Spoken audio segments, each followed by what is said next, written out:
escolhido para semear, pregar o teu amor.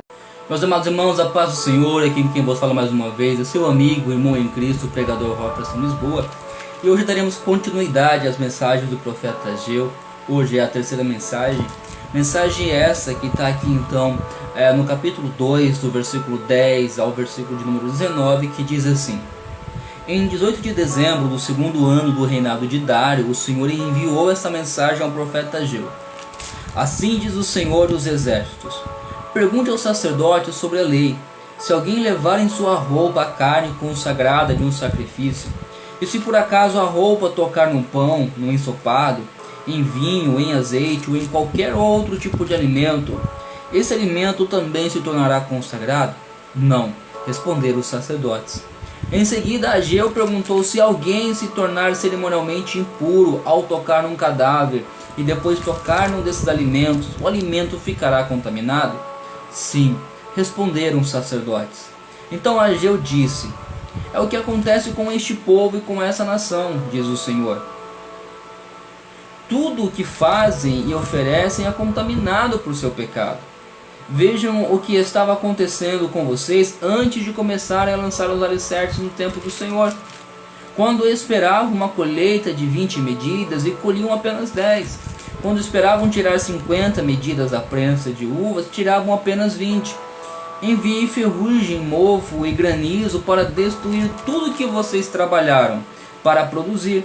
E no entanto, vocês não voltaram para mim, diz o Senhor. Pensem nesse 18 de dezembro, no dia em que foram lançados os alicerces do templo do Senhor. Sim, pensem bem. Eu lhes faço uma promessa agora, enquanto a semente ainda está no celeiro, e suas videiras, figueiras, romãzeiras e oliveiras ainda não deram frutos, mas de hoje em diante eu os abençoarei. Uma reflexão, uma edificação para o nosso crescimento espiritual. A terceira mensagem então do profeta Ageu, ela nos traz alguns ensinamentos. Então aqui era o mês de dezembro, era o mês do Quisleu, era o mês então da colheita de tudo que eles haviam plantado antes. E após então fazer afindar a colheita, talvez quem sabe no sacrifício da manhã eles estavam reunidos e começaram então a refletir, a pensar e talvez quem sabe até se desanimaram quando viram que, por mais que eles estavam há 3 meses já trabalhando na obra, eles não tinham ali colhido o que eles esperavam colher. É como se a primeira promessa, como se a primeira mensagem que o profeta Ageu tivesse feito não se cumprisse. É como se Deus não tivesse cumprido aquilo que prometeu para eles. Provavelmente esse foi o pensamento que eles tiveram. Mas é neste momento então que Deus levanta o profeta Ageu e fazem eles refletirem através de 2 perguntas feitas aos sacerdotes. E através da lei mostrariam a eles o significado do que estava acontecendo. A primeira pergunta aos sacerdotes era se alguém levar em sua roupa a carne consagrada de um sacrifício. E se por acaso a roupa tocar num pão, num ensopado, em um vinho, em azeite ou em qualquer outro tipo de alimento, esse alimento também se tornará consagrado? E a resposta foi que não. E a segunda pergunta foi se alguém tornar cerimonialmente impuro ao tocar um cadáver e depois tocar num desses alimentos, o alimento ficará contaminado? E agora a resposta foi sim. Então Deus aqui trouxe uma resposta para eles, de que realmente o propósito dessa mensagem, dessas perguntas, é de mostrar que é muito mais fácil ser contaminado, se contaminar, do que purificar, do que ele está limpo. É como, por exemplo, é muito mais fácil uma laranja podre estragar um saco de laranjas boas do que uma laranja boa purificar um saco de laranjas más. Então esse era um princípio que Deus estava mostrando para eles. Só que isso também é uma mensagem que também nos leva a entender que nós temos que ter paciência quando se fala das coisas de Deus. Eles antes estavam vivendo uma vida durante 16 anos. Eles começaram muito bem, eles construíram o altar do sacrifício, estavam fazendo sacrifícios ao Senhor naquele altar. Mas construíram o altar, porém não tinham concluído a obra que Deus tinha colocado nas mãos deles. Eles estavam vivendo uma vida na qual a prioridade deles era apenas o seu bem próprio, e deixavam de lado aquilo que era o bem de Deus, aquilo que Deus queria que eles fizessem. Eles estavam preocupados apenas em saciar a sua carne, em construir riquezas e deixando de buscar em primeiro lugar o reino de Deus. E Deus então traz essa reflexão para eles. Olha, vocês traziam sacrifício para mim, mas porém o sacrifício de vocês já vinha contaminado, porque não era pelo fato de vocês fazerem o sacrifício, é o fato de vocês virem no altar que é consagrado e fazerem algo que eu mandei fazer, que é o suficiente para que eu receba a adoração e o sacrifício e a oferta de vocês. Porque não é apenas, eu não me agrado no sacrifício, eu me agrado na obediência. Não adianta você fazer as coisas para mim e você viver de qualquer jeito. Eu sou um Deus santo que exige santidade. Então o que você faz, e você faz apenas por pensar que vai receber uma recompensa, ou apenas por ritual, ou apenas por obrigação, se não for de uma forma sincera, pura, do que adianta eu ter algo na obra de Deus, ou fazer um trabalho na obra de Deus, até mesmo estar indo nos cultos, nas reuniões, mas a minha vida ser uma vida que envergonha o Senhor? Do que adianta eu estar culto após culto dentro da igreja?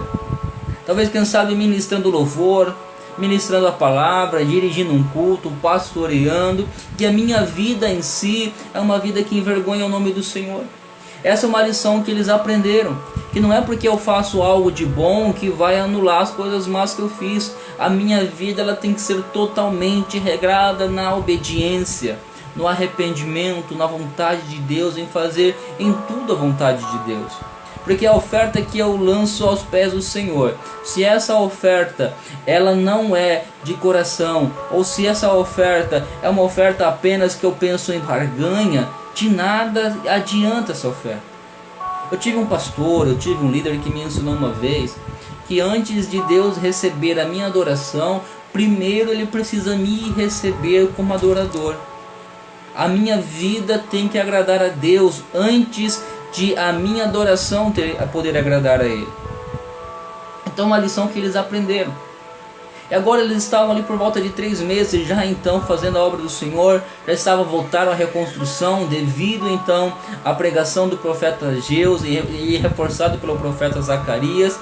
Mas eles estavam então decepcionados porque a colheita foi pouca, mesmo eles estando fazendo agora a obra de Deus, mesmo eles tendo mudado a vida deles, por exemplo, mas a colheita ainda foi uma colheita baixa do que eles esperavam. E agora Deus chama eles então a ter paciência, porque a lei da semeadura, meus irmãos, ela existe e ela é eficaz. A lei da semeadura, ela nos ensina muitas coisas. O que estava acontecendo com eles é que eles estavam num tempo que eles estavam colhendo justamente aquilo que eles plantaram antes. Foram 16 anos totalmente fora da vontade de Deus. Imagina você com uma grande plantação, uma fazenda, um sítio, e você joga ali, vamos supor, um milharal, você joga sementes. Só que você planta nesse milharal sementes de má qualidade, frutos maus. Eu não posso esperar que eu plantando maus frutos, que eu vou colher bons frutos. Talvez, quem sabe, você jogou muita semente, essa semente era ruim. E não tinha como essa semente germinar e se tornar um fruto bom. Então é isso que aconteceu com eles. Eles jogaram maus frutos, semearam maus frutos quando estavam fora da obediência de Deus. E agora estavam colhendo aquilo que eles tinham plantado. Mas a partir do momento que eles entregaram a vida deles para Deus, eles precisariam entender que Deus não ia fazer com que eles não sofressem as consequências pelos seus pecados. Deus havia perdoado os pecados deles, espiritualmente falando, Deus havia perdoado. Só que, porém, as consequências dos nossos erros, nós acabamos muitas vezes tendo que sofrer, porque nós colhemos literalmente aquilo que nós plantamos. Só que a partir do momento que eles viveram então uma nova vida, que passaram a viver na obediência de Deus, a pegar com força e reconstruir aquilo que o Senhor colocou em suas mãos, e restaurar a sua adoração, iniciou-se um tempo de uma nova semeadura. E a semente que eles passavam a lançar agora na terra eram boas sementes.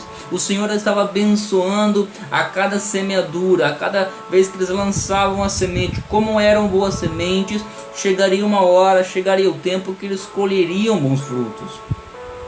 Neste momento, então, eles estavam vivendo um momento de colher os maus frutos devido àquilo que eles plantaram no passado.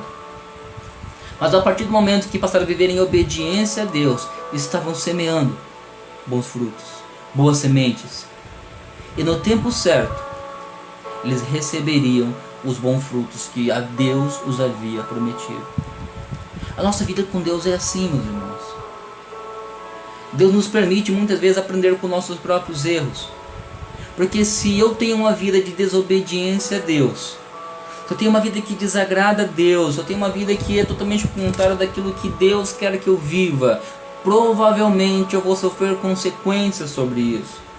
Se eu tenho uma vida de pecado, eu vou sofrer a consequência do pecado, e o salário do pecado é a morte. Se eu tenho uma vida de pecado, uma vida pecaminosa, eu não me arrependo, não posso ser obediente a Deus, é bem provável que o meu final vai ser a morte. Vai ser a morte espiritual. Eu vou sair da presença de Deus. Agora, se eu me arrependo dos meus pecados, se eu me converto dos maus caminhos, eu passo por um processo de mudança de mente, de conversão, eu passo a viver a boa, perfeita e agradável vontade de Deus. Eu passo então a semear bons frutos, boas sementes, e no momento certo, Deus vai abençoando e prosperando a minha vida. Deus passa a estar comigo naquilo que eu estiver fazendo, e aonde Deus está, nós prosperamos. Que Deus abençoe a sua vida e que essa mensagem tenha edificado, e que você possa colher bons frutos através das boas sementes lançadas na terra. Que Deus o abençoe em nome de Jesus. Amém.